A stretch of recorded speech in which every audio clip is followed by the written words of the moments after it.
On continue la série du psaume 23. On va lire le psaume 23.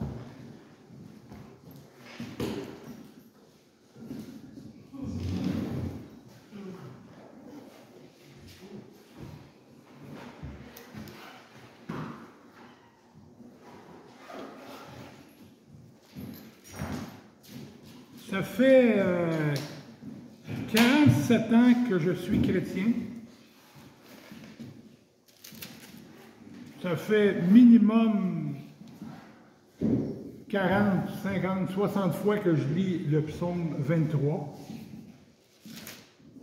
C'est toujours encourageant. Mais cette semaine, j'ai réalisé une chose que je n'avais jamais réalisée. Vous allez me dire, c'est élémentaire, Denis. Le psaume 23 est tout de suite après le psaume 22. Mais, c'est quoi le psaume 22? Jésus crucifié. C'est la crucifixion racontée vraiment très bien racontée. Pourtant, les psaumes ont été écrits 1000 ans avant Jésus. 1000 ans avant la naissance du Sauveur. Les psaumes ont été écrits par David, la grande majorité par David, et le psaume 22, c'est Jésus crucifié. Et le psaume 23, « L'Éternel est mon berger ». Ça fit tellement bien, parce que, oui, Jésus a été crucifié pour mes péchés, mais pourquoi? Parce que l'Éternel est mon berger. L'Éternel, il a pris soin de moi depuis des milliards d'années, avant que l'Éternel fabrique l'univers. Il pensait à moi. Déjà, il complotait avec son Fils pour que Jésus vienne sur terre quand l'univers va être tout bâti, tout créé. Et ils complotaient ensemble. Mon Fils, tu vas aller les sauver, ces pauvres pécheurs-là. Et le psaume 23, c'est merveilleux. Psaume de David, « L'Éternel est mon berger, je ne manquerai de rien. Il me fait reposer dans de verts pâturages. Il me dirige près des eaux paisibles. Il restaure mon âme. Il me conduit dans les sentiers de la justice à cause de son nom.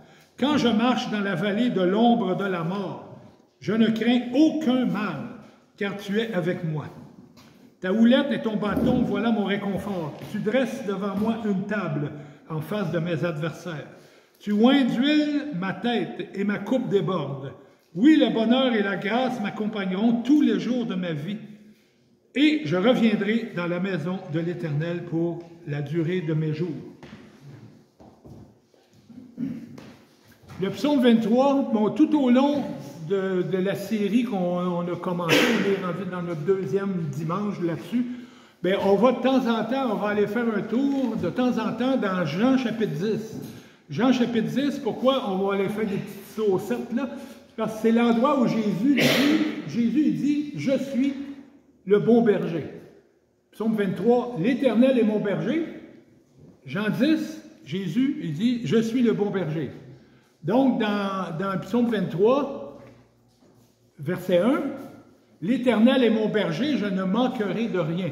David se décrit comme une brebis. L'Éternel est mon berger. Donc, David, c'est la brebis. Tandis que dans Jean 10, Jésus se décrit comme le bon berger. Moi, je suis le bon berger donne sa vie pour ses brebis. On peut en conclure que Jésus, c'est Dieu. Parce que Dieu, l'Éternel est mon berger, puis dans Jean 10, Jésus dit « Je suis le bon berger ». Si Jésus n'avait pas été Dieu, ça aurait été le pire blasphème à prononcer. Jésus, c'est Dieu. Un des moyens que le berger a pour prendre soin de ses brebis, c'est de les rassembler dans la bergerie. Une bergerie, c'est quoi? C'est un enclos en plein air, le ciel ouvert, mais avec des grandes barrières, des grandes clôtures faites en pierre empilées les unes sur les autres, ou en des clôtures de bois, ou souvent ils faisaient des buissons, ils mettaient des buissons avec des épines, puis pour pas que les animaux, des loups et les autres animaux viennent pour bouffer les pauvres petites brebis. Et donc le berger, il fournit aux moutons une protection, surtout la nuit, et en cas de tempête. Aussi, les murs de la bergerie empêchent les voleurs d'entrer pour voler des brebis, des humains qui viendraient voler des brebis, et des prédateurs, des loups, pour tuer les brebis. Le berger doit donc surveiller la bergerie, et au temps de Jésus, les bergers conduisaient et contrôlaient continuellement le troupeau. Continuellement. Ils étaient auprès du troupeau, les bergers. Le berger utilise toutes ses capacités pour diriger son troupeau. Il les déplace d'un pâturage à l'autre, d'un champ à l'autre. Il les emmène dans des points d'eau pour qu'ils puissent boire. Le berger n'était pas seulement un agriculteur. Le berger était quasiment un frère, un grand frère pour les brebis. C'était une relation très, très proche. Il les connaissait tellement, il pouvait les distinguer une de l'autre.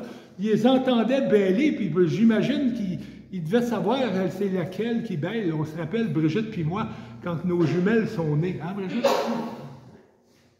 Il était au 2e étage, on avait une petite maison à Sainte-Rose, à Laval, il était au 2e étage, puis là, on entendait une broyer. Il y avait 3 mois, 4 mois, 5 mois. Puis on savait c'était qui. Ces 2 jumelles, pareil. La visite venait, puis eux autres, même mon père, là. Oui. Mon père, là, il y avait ces 2 petites filles devant ses yeux, Annick et Anouk. Il n'était pas capable de les différencier. Puis même, je me demande s'il a déjà été capable. Hein? Je pense que non.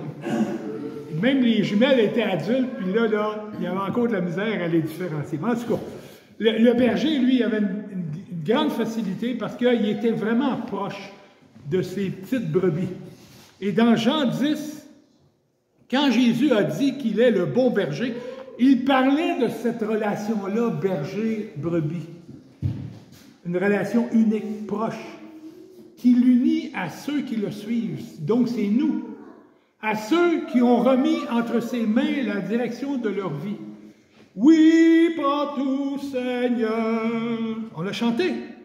Prends tout. Tout. Pas juste des petits bouts. Prends tout, Seigneur. Et Jésus parle, dans Jean 10, il parle de la bergerie qui peut être en danger à tout moment. La bergerie peut être en danger à tout moment. Jean 10, 1. En vérité, je vous le dis, celui qui n'entre point par la porte dans la bergerie, mais qui y monte par un autre côté, celui-là est un voleur et un brigand. La bergerie pouvait être en danger. Jésus dit que celui qui entre dans la bergerie sans passer par la porte est un voleur ou un brigand.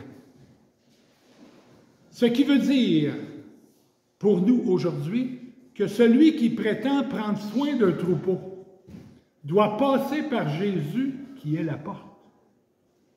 Jean 10, 9. Jésus dit, « Moi, je suis la porte. Si quelqu'un entre par moi, il sera sauvé. Il entrera et sortira et trouvera des pâturages. » Parce que celui qui n'entre pas par la porte dans la bergerie, mais qui monte par un autre côté, celui-là est un voleur, un brigand. Donc, tous les dirigeants d'Église, pasteurs, anciens et brebis, doivent passer par la porte. Ce qui veut dire, ça veut dire quoi ça, passer par la porte? Jésus doit être le centre du discours du dirigeant.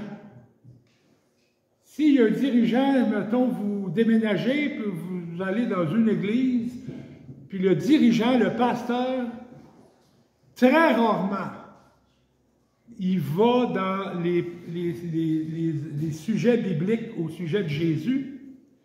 C'est un danger. Jésus doit être le centre du discours du pasteur ou du dirigeant. Ce dirigeant doit refléter la personne de Jésus. Évidemment, il n'est pas capable d'être comme Jésus, mais il doit refléter la personne de Jésus. Ce dirigeant doit être doux et humble de cœur. Ce dirigeant doit servir et non être servi. Ce dirigeant ne doit pas s'élever au-dessus des autres. Ce dirigeant doit être un modèle du troupeau. Ce dirigeant doit demander pardon quand il blesse quelqu'un. Ce dirigeant doit enseigner la Bible et surtout pratiquer ce qu'il enseigne. C'est-à-dire mettre des bottines à ses babines. Ce dirigeant doit protéger le troupeau des fausses doctrines. Ce dirigeant doit être accueillant. Hey, c'est tout un job. Et si vous voyez que ma vie de dirigeant, de pasteur, ne reflète pas ça, foutez-moi dehors. Sacrez-moi à la porte. Si je ne reflète pas ça. On vit dans un monde, une société où beaucoup se disent des dirigeants spirituels. Selon eux, ils sont approuvés de Dieu.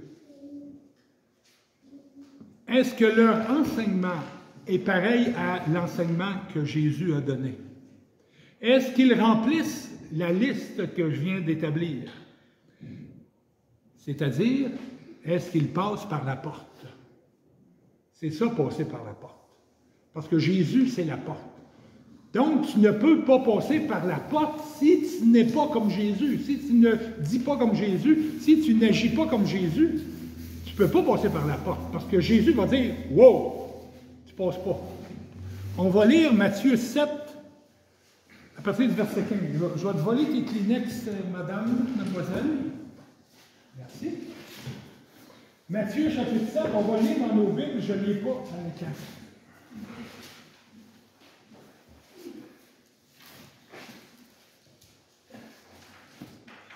Matthieu, chapitre 7. Je suis content de voir Daniel avec son Nouveau Testament. Il lit dans Matthieu, tu es rendu au chapitre 14? Que c'est donc ravigotant pour moi de voir Daniel qui lit son Nouveau Testament. Donc, Matthieu, chapitre 7. On va voir les dirigeants qui se disent selon Dieu, mais en réalité, c'est faux. Matthieu 7, verset 15. Jésus dit, « Gardez-vous des faux prophètes, ils viennent à vous comme des brebis, mais au-dedans, ce sont des loups ravisseurs. Vous les reconnaîtrez à leurs fruits. » La liste que je vous ai donnée. Oui. Vous les reconnaîtrez à leurs fruits. Cueille-t-on des raisins sur des épines? Non. Ou des figues sur des chardons? Non. Tout bon arbre porte de bons fruits, mais le mauvais arbre produit de mauvais fruits. Un bon arbre ne peut porter de mauvais fruits, ni un bon arbre ne peut porter de mauvais fruits, ni un mauvais arbre porter de bons fruits. Tout arbre qui ne produit pas de bons fruits est coupé et jeté au feu. C'est le symbole de l'enfer. C'est donc à leurs fruits que vous les reconnaîtrez. Les faux apôtres, les faux prophètes. Quiconque me dit « Seigneur, Seigneur » n'entrera pas forcément dans le royaume des cieux, mais celui-là seul qui fait la volonté de mon Père qui est dans les cieux. Beaucoup me diront à ce jour-là, à la fin du monde, « Seigneur, Seigneur, n'est-ce pas en ton nom que nous avons prophétisé, en ton nom que nous avons chassé des démons, en ton nom que nous avons fait beaucoup de miracles? » Alors je leur déclarerai, « Je ne vous ai jamais connu. Retirez-vous de moi, vous qui commettez l'iniquité. Je ne vous ai jamais connu. » Il se disait dirigeant, pasteur, etc.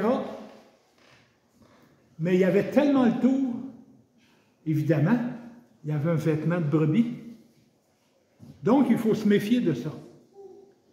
Ce sont des faux enseignants utilisant même la parole de Dieu, on vient de le voir dans le texte, utilisant même la parole de Dieu pour tromper les brebis et malheureusement, souvent, ils atteignent leur but. YouTube en est plein. C'est plein sur YouTube des affaires de même. Il y a plein des bonnes choses sur YouTube, dont mon site, Denis Maisonneuve.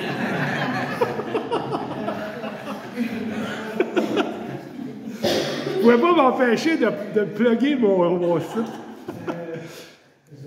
L'Éternel est mon berger, je ne manquerai de rien. On pourrait aussi dire, puisque l'Éternel est mon berger, je ne manquerai de rien. C'est un peu ça aussi qu'on pourrait lire. Je ne manquerai de rien. On pense en premier, quand on lit ça, je ne manquerai de rien, on pense à la nourriture, le vêtement, notre maison, la santé, les relations humaines. Oui, c'est vrai, c'est tout vrai ça. Mais ça veut dire aussi d'autres choses.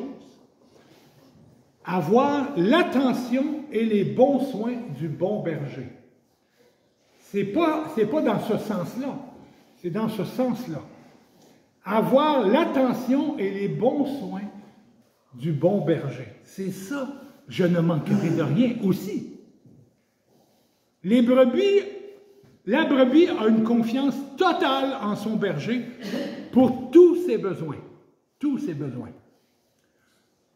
Un des plus grands compétiteurs de Dieu, capable d'avoir toute notre attention et capable de prendre soin de nous, c'est lui. C'est lui.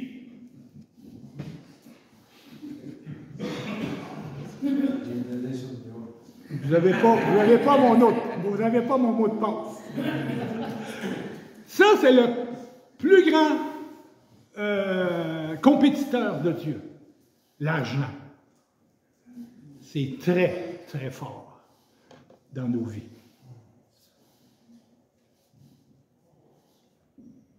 Ils sont encore connectés. Eux autres, c'est pas pareil. Nous, c'est écrit dans Apocalypse 3, 17. Parce que tu dis, je suis riche, je me suis enrichi et je n'ai besoin de rien. Et parce que tu ne sais pas que tu es malheureux, misérable, pauvre, aveugle et nu. Et rappelez-vous aussi de ce verset dans Marc 10, 25. Il est plus facile à un chameau de passer par le trou d'une aiguille qu'à un riche d'entrer dans le royaume de Dieu. Nous sommes tous riches. Il n'y a personne ici qui est pauvre. Même celui qui est sur le bien-être social, il est riche. Parce que si on va en Haïti, il n'y a pas de BS, il n'y a pas d'assurance chômage, il n'y a pas de fonds de pension, il n'y a rien, rien, rien. Il y a juste des voleurs dans la rue, des gangs de rue qui veulent ta peau. Mais nous, on est riches. Donc, c'est tough pour nous. On est sauvés. Mais de bien comprendre c'est quoi être chrétien, l'Éternel est mon berger, je ne manquerai de rien. Quand tu as une carte de crédit dans tes poches, quand tu as un compte en banque, quand tu as un fonds de pension, quand tu as la pension de vieillesse, etc., je ne manquerai de rien. Ça sonne un peu faux dans ma bouche. On est tous riches. Ça veut dire qu'on a tous de la misère à dire ça et à lire ça. L'Éternel est mon berger, je ne manquerai de rien. Et Jésus nous dit, comme il a dit au jeune homme riche dans Marc 10, 21, il te manque une chose, va, vends tout ce que tu as, donne-le aux pauvres, et tu auras un trésor dans le ciel, puis viens et suis-moi.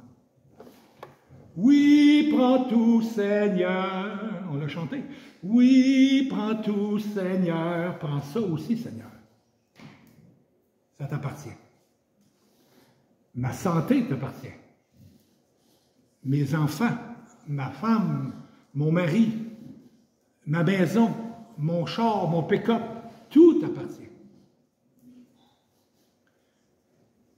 Ce jeune homme-là, le jeune homme riche, souffrait d'une maladie terrible, l'amour de l'argent. Quel est ton rapport avec l'argent?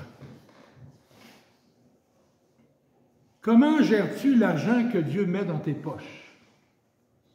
Comment est-ce que je gère l'argent que Dieu met dans mes poches? Comment ça va avec ton offrande?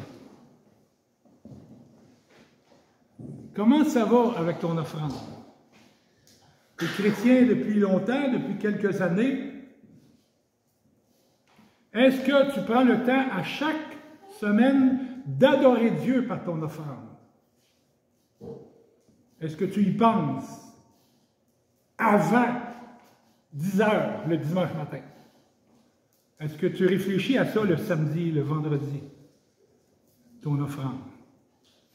Et quand tu manques ton offrande, dimanche passé, on est allé à l'église Angava. Bon, on n'a pas donné notre offrande. Mais est-ce que tu penses au dimanche suivant à donner double de ton offrande? Double. Si ton patron te disait jeudi prochain, bon, je ne te donne pas ta paye cette semaine. Tu as travaillé gratis pour moi. Hey! Hein? On se plaint, lui. Mais Dieu, on le prive de son offrande. Je ne suis pas en train de prêcher pour que vous en mettez dans mes poches, là. Non, vous le savez, vous le savez. Vous le savez, mon salaire, ici. Je suis en train de prêcher une réalité biblique. Je ne manquerai de rien. C'est ça aussi, je ne manquerai de rien. S'il y a une chose qui est importante dans la vie chrétienne, oui, la prière, oui, la lecture de la parole de Dieu, demander pardon, confesser nos péchés, pardonner, oui, mais l'argent, ça nous parle. Ça, c'est le pointu pour tout chrétien qui vit en Amérique du Nord. C'est vraiment notre difficulté. 2 Corinthiens 9:7. Que chacun donne comme il a résolu en son cœur, sans tristesse ni contrainte. Car Dieu aime celui qui donne avec joie. Pas le bras dans le dos. Ah ouais, donne. Non. Qui donne avec joie. Dieu aime celui qui donne avec joie. Ça veut dire librement, intentionnellement. Pas forcé. Quand vous donnez un cadeau d'anniversaire à votre épouse ou à votre enfant, bien, vous le donnez avec joie. Vous avez payé telle affaire pour donner un cadeau. Bien, c'est la même chose avec Dieu. C'est la même affaire. On doit donner librement, avec joie. 1 Corinthiens 16:2. Que chacun de vous, le premier jour de la semaine, mette à part chez lui ce qu'il pourra. Il n'y a pas d'histoire de 10%. Ça, c'est l'Ancien Testament, 10%. Puis même, là, si on voulait suivre le 10% de l'Ancien Testament, il y avait bien d'autres choses à donner dans l'Ancien Testament. Les théologiens disent qu'on devrait donner 23% de notre salaire. Si vraiment on veut focusser sur le 10% de l'Ancien Testament, bien, en réalité, c'est 23% qu'on devrait donner. Mais non, chez lui, ce qu'il pourra, qu'il mette à part chez lui ce qu'il pourra. Tu n'as pas grand salaire, tu fais un petit salaire ou tu as de la misère, tu es sur le chômage, bien tu donnes ce que tu peux. Mais l'important, c'est de donner. Parce que Dieu a le pouvoir de te combler merveilleusement, selon sa prospérité, afin qu'on n'attende pas mon arrivée pour accueillir les dons. Donc, l'apôtre Paul parlait aux Corinthiens. L'apôtre Paul, il dit dans Philippiens 4:12, « Je sais vivre dans l'humiliation et je sais vivre dans l'abondance. En tout et partout, j'ai appris à être rassasié et à avoir faim, à être dans l'abondance et à être dans la disette. » C'est très bon quand le frigidaire est vide. C'est pas un drame, le frigidaire qui est vide. C'est une belle occasion pour jeûner. Très belle occasion pour jeûner. De s'humilier. L'Éternel est mon berger, je ne manquerai de rien. Mon frigidaire est vide. Dieu a quelque chose à m'apprendre. Ça se pourrait-tu que je dépense trop dans telle et telle affaire? Ça se pourrait-tu que c'est par rapport à ça que mon frigidaire est vide? Jésus a dit qu'il est impossible de suivre 2 maîtres. On appartient soit à Jésus, soit à un autre. On ne peut pas appartenir à 2 maîtres en même temps. Il y a des chrétiens très riches, qui donnent très généreusement pour payer le salaire de certains pasteurs dans le monde, de certaines églises, des missionnaires. Ils donnent à Sembec, l'école biblique de notre association, ils donnent généreusement. Des gens très riches qui donnent à Patmos, qui donnent à leur église généreusement. Il y a des gens qui nous ont donné beaucoup d'argent, Brigitte et moi, depuis 17 ans que j'ai lâché de travailler, que je suis devenu pasteur. Réfléchissez, là, ça fait 17 ans que je ne travaille pas. J'ai une maison, j'ai un char, j'ai un pick-up, j'ai du gaz à payer, j'ai des assurances à payer, etc. Comment ça se fait que ça va bien, mes affaires? Bien, il y a du monde qui nous envoie de l'argent depuis 17 ans. Ils sont généreux envers nous. Avez-vous pensé à faire un don généreux à Patmos? Vous, les Inuits. Avez-vous réfléchi à ça? À tous les années, vous allez gratos à Patmos. Gratis! On paye même votre gaz, tabarouette. Je vais aller voir monsieur le maire à cette île. Bon, monsieur le maire, Brigitte et moi, on va à Patmos cette année avec nos enfants. Pourriez-vous nous payer notre camp, s'il vous plaît? Tabarouette. Et aussi, mon gaz. Pourriez-vous payer mon gaz? Hey, on va me foutre dehors, un coup de pied dans le derrière. Je veux dire. Mais non, c'est correct que vous profitez. Je ne suis pas en train de dire non. C'est très bien, c'est merveilleux. C'est un beau privilège que vous avez, vraiment exceptionnel. C'est bien. Mais avez-vous pensé à faire un don généreux à Patmos? Pas autant que ça pourrait vous coûter. Mettons, ça vous coûterait 1200$ pour la semaine à Patmos. Bien, vous pouvez donner quelques centaines de dollars. Ça ferait vraiment l'Éternel est mon berger, je ne manquerai de rien. Il y a des chrétiens très riches qui donnent très généreusement. Il y a d'autres chrétiens très riches qui n'investissent pas dans le royaume de Dieu.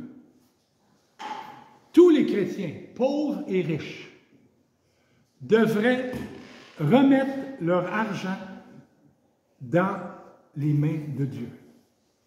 Tous les chrétiens. Être un bon gérant pour Dieu, c'est bien gérer l'argent de notre maître. Dépenser selon nos besoins, pas plus. Faire des cadeaux de temps en temps, oui. Faire une sortie de temps en temps, oui.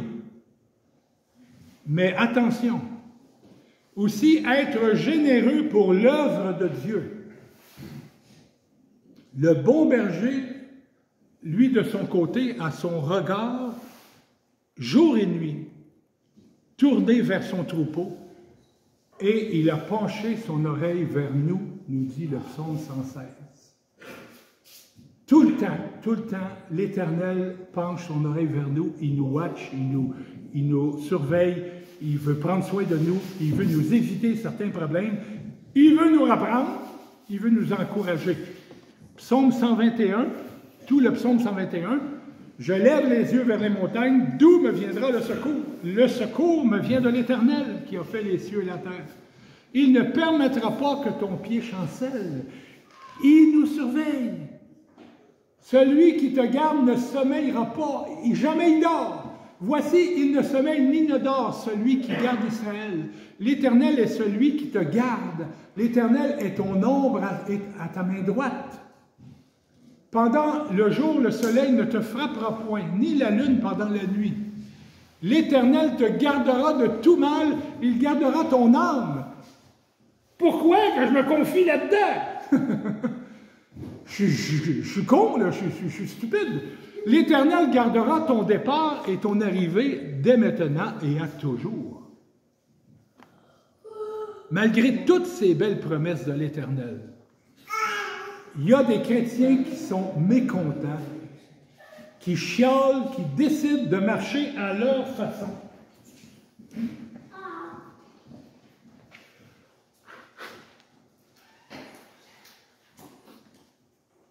Il y avait une brebis qui allait toujours ailleurs chercher sa nourriture. Une brebis du troupeau allait toujours ailleurs chercher sa nourriture. Elle n'était jamais contente, cette brebis-là.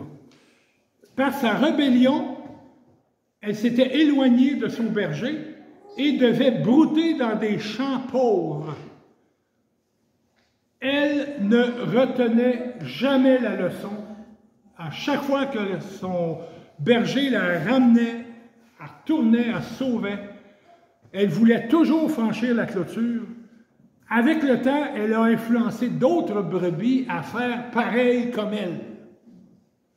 Le berger avait été très patient, espérant qu'elle comprenne un jour.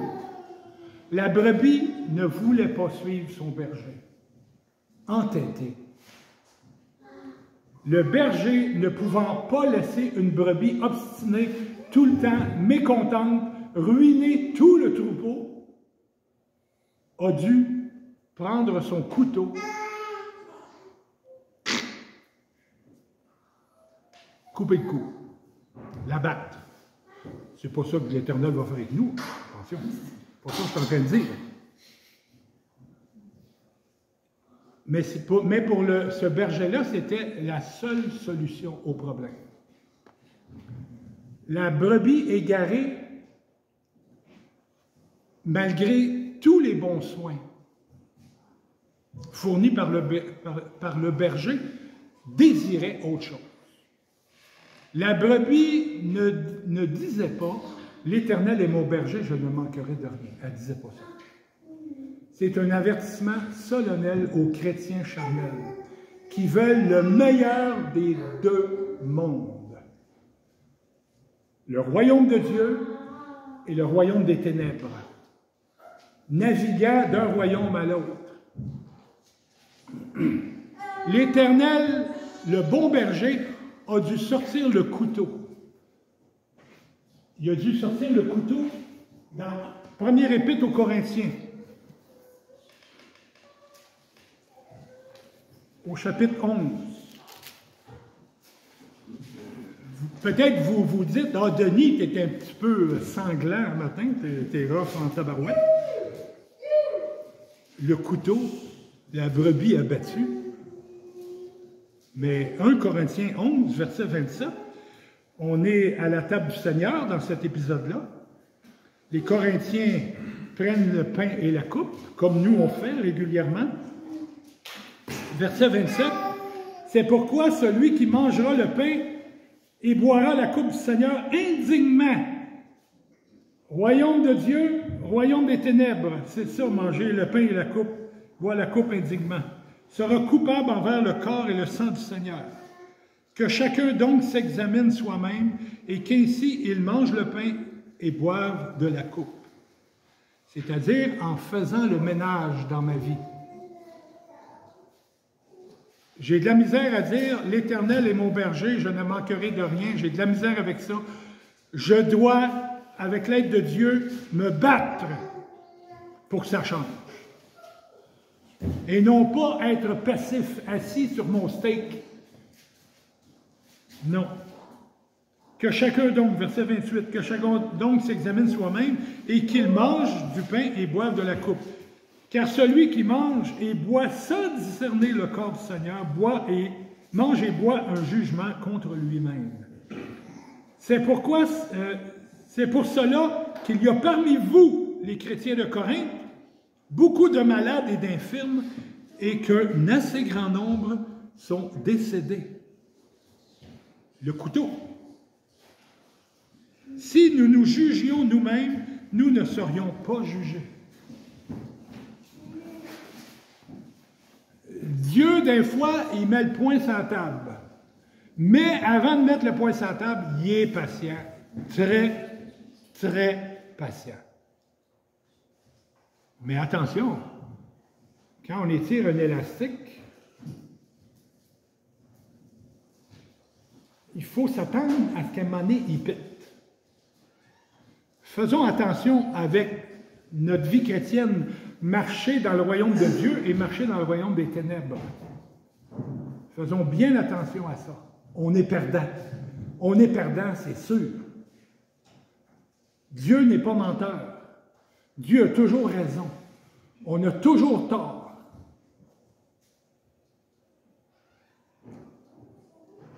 On vit depuis quelques semaines, depuis quelques mois, on vit en tant qu'Église un bel élan, je la ressens, je la vois. Je vois que Dieu fait des belles choses dans vos vies, des choses merveilleuses. Il faut continuer. Il ne faut pas se laisser polluer par le monde. Jésus, il dit, Père, je te demande pas de les enlever du monde, mais de les garder du monde. On n'a pas le choix, on doit virailler dans le monde. Mais attention, il faut faire attention pour ne pas prendre la philosophie du monde et de la mettre dans notre vie chrétienne. Ça ne peut pas marcher. C'est le royaume de Dieu et c'est le royaume des ténèbres. Il faut faire la séparation avec ça.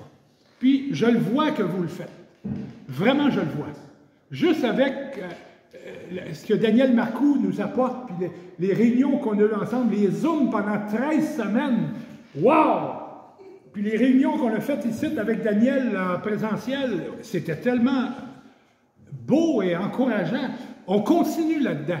Il y a des baptêmes qui s'en viennent, là. Il y a des jeunes filles qui vont se faire baptiser, puis il y en a d'autres, un couple nouveau marié qui va se faire baptiser, et d'autres. C'est tellement merveilleux. Mais attention, il faut combattre, il faut combattre. La vie chrétienne, c'est pas une vie qu'on se laisse aller comme une feuille au vent. Non, la vie chrétienne, c'est un saumon qui s'en va dans le sens contraire du courant. Le saumon, il fonce, il monte des rapides, il lutte contre le courant. Mais on doit être des saumons dans nos vies. On doit foncer. Parce que les embûches vont arriver une après l'autre.